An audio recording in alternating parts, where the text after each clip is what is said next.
The 5 stages of the creative process. In 1940, an advertising executive named James Webb Young published a short guide titled, A Technique for Producing Ideas. In this guide, he made a simple, but profound statement about generating creative ideas. According to Young, innovative ideas happen when you develop new combinations of old elements. In other words, creative thinking is not about generating something new from a blank slate, but rather about taking what is already present and combining those bits and pieces in a way that has not been done previously. Most important, the ability to generate new combinations hinges upon your ability to see the relationships between concepts. If you can form a new link between 2 old ideas, you have done something creative. Young believed this process of creative connection always occurred in 5 steps. Gather new material. At first, you learn. During this stage you focus on 1. Learning specific material directly related to your task, and 2. Learning general material by becoming fascinated with a wide range of concepts. Thoroughly work over the materials in your mind. During this stage, you examine what you have learned by looking at the facts from different angles and experimenting with fitting various ideas together.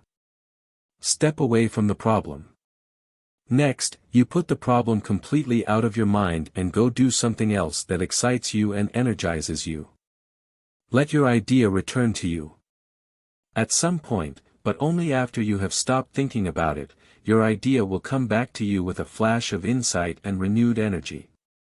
Shape and develop your idea based on feedback.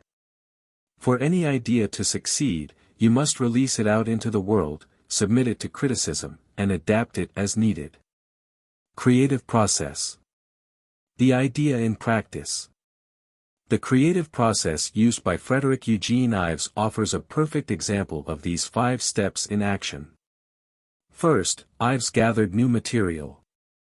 He spent 2 years working as a printer's apprentice and then 4 years running the photographic laboratory at Cornell University. These experiences gave him a lot of material to draw upon and make associations between photography and printing. Second, Ives began to mentally work over everything he learned. By 1878, Ives was spending nearly all of his time experimenting with new techniques. He was constantly tinkering and experimenting with different ways of putting ideas together. Third, Ives stepped away from the problem.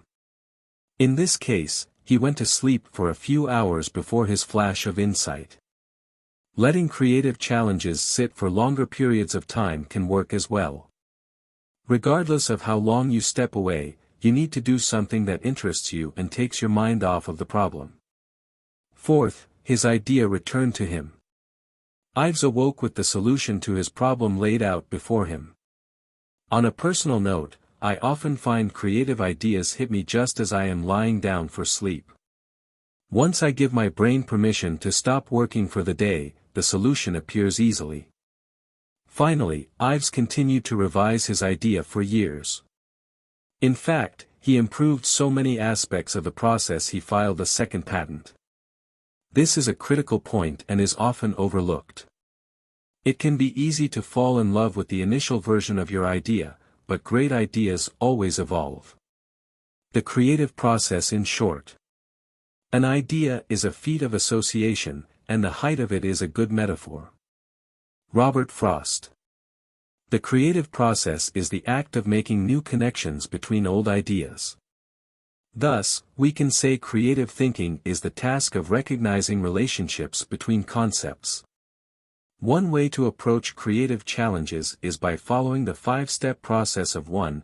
Gathering material, 2. Intensely working over the material in your mind, 3. Stepping away from the problem, 4. Allowing the idea to come back to you naturally, and 5. Testing your idea in the real world and adjusting it based on feedback. Being creative isn't about being the first, or only, person to think of an idea. More often, creativity is about connecting ideas.